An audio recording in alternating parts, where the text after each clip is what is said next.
One of the biggest components that are missing from a lot of physical therapy rehab programs for people that want to actually get back to their sport and be athletic again is going to be plyometrics. But typically physical therapists don't know what plyometrics are and they don't know how to prescribe it really well.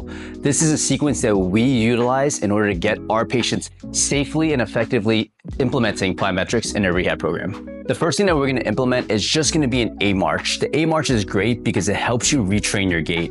If you can't even walk or start to march normally, it's going to be very hard for you to move dynamically. So we just start with the A march, and this is simple, just legs at a 90-degree angle, opposite arm and leg action.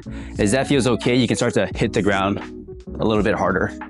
But the A march initially, we start to help you understand what it's like to push through the ground and let that little leg extend. And as you start to get comfortable and rhythmic, you can hit the ground a little bit harder. So the first thing that we need to do is normalize the gait. In order to do plyometrics and jumps, we actually have to shift our center of mass. Right? If our center of mass is here, it's gonna move up and down. When we do multi-directional stuff and change the direction, that thing moves side to side. But if we can't challenge our center of mass, what we could do is start to challenge our base of support. And this single leg balance drill is a great way to start to build single leg stability and also start to challenge your foot and ankle complex. So we're gonna take a soft knee like this, reach a foam roller or like a small plate overhead, and you're just gonna reach side to side. And we're looking for 10 repetitions per side while your foot starts to really stabilize you dynamically. And if that feels good, we can start to also work rotational. And you're trying to reach as far as you can without losing balance. This gets really tough. And if you've never done this before, you're gonna feel your arches start to burn. You might even feel some quads and some glutes. But we wanna start to address everything from the bottom up, right? We gotta normalize the gait and we hit the foot and the ankle first. After we adjust the foot and the ankle function, we have to start to load the quads. One of my favorite ways to start to load the quads, it's just gonna be a skater squat. So we have a plate here, and I use the plate for a counterbalance. We're gonna stand on one leg, keep the back leg curled, and you're gonna slowly come down and lower, come back up. Slowly come down and lower, come back up. What happens is when we start to do plyometrics and jumps, we start to put a lot of load to the lower body. So you wanna make sure that in isolation, right, these muscles are really strong before we start to use these things in integration and coordinate multiple segments to accomplish a movement like plyometrics.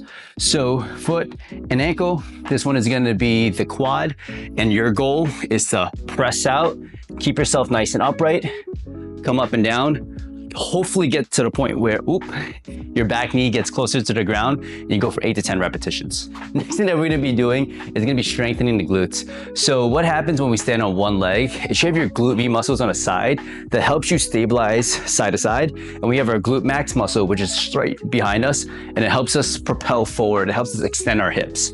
One way we could challenge this is super simple. It's just gonna be a kickstand deadlift. So you're gonna keep one leg forward and the back leg on its toes, and you're gonna slowly lower the weight down to the ankle. Whichever leg is forward, you wanna feel a stretch in that back pocket. As that starts to get a little bit easier, you can let go of the back leg and then go into a single leg deadlift. But any sort of plyometric is gonna require your ankle, knees, and hip to really coordinate movement and stabilize yourself as you're moving more dynamically. So this is why we start to emphasize these joints and muscles in isolation. We have to make sure that all the parts are there before we ask you to use tools that you don't have.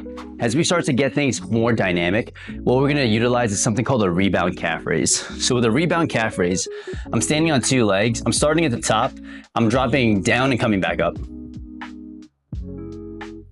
What that's gonna do is, as I start to do something like a pogo jump like this, you're gonna get quick eccentric contractions of the lower body. So the rebound calf raise is a great way to safely introduce that quick eccentric contraction that you're gonna get from the calves before we do something like the double leg pogos, which is gonna be more plyometric in nature. When we do actual plyos, now what we're gonna do is start to build our light tier plyometrics. And typically with the light tier plyometrics, I'm going for about 30 repetitions and then slowly building up to 60 contacts. And this is the exact sequence that we utilize. One thing we're gonna start with is just gonna be double leg. Double leg, we're just moving forward like so. I'm coordinating my hands to move where I'm moving. So as I'm coming up, my hands almost scoop up with me. And you can see how this isn't super intense, right? This is a light here.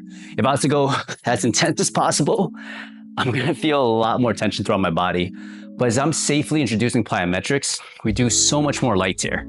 So if I can do 30, build it up to 60, we'll start to transition to a staggered stance, where now I'm starting to bias the front leg a little bit more.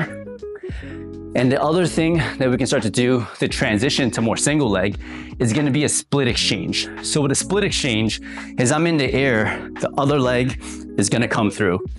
When this back leg comes through, it increases the momentum that it has to decelerate before I switch again.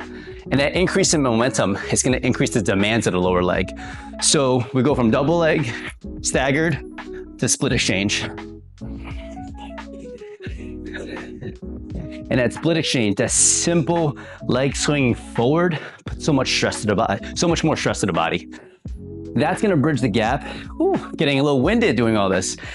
To bounding. And with bounding, we're just going from one leg to the other. If you're here in New York City, I like to think of it like we got a snowfall, and in the city, they always salt everything. There's like puddles.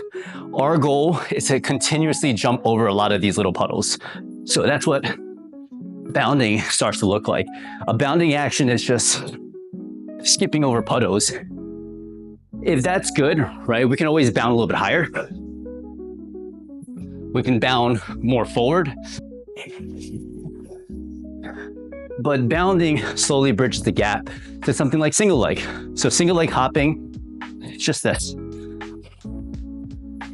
So now you've got a really great sequence to go from a double leg pogo to a single leg hop. And that puts so much more stress to the lower body. But as long as you dose these things effectively, it's a very safe way to build resilience in the lower limb. So this is a super simple way to start to include plyometrics. There's so many other methods and tools that we can utilize, but I wanted to give you guys a straightforward way that you can utilize it in your own program.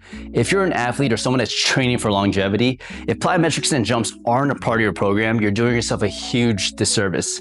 The truth is that life doesn't slow down, and it's not just about lifting more weights, but being able to produce a ton of force in a shorter period of time, because that's what life demands from you and that's what your sport demands of you. If you're an athlete that's been at another physical therapy clinic, maybe you're getting heat, stim, ice, you're doing a bunch of bullshit exercises and stretches while the high school intern is watching you and your physical therapist is doing work on their laptop, that is not going to be the type of setting that's going to get you back to your sport. If you want to work with us here at Moment, check out the description below. We have a booking link and you can schedule a call and see if we're the right fit for you. But we work with so many athletes and we would love to help you get back to your sport.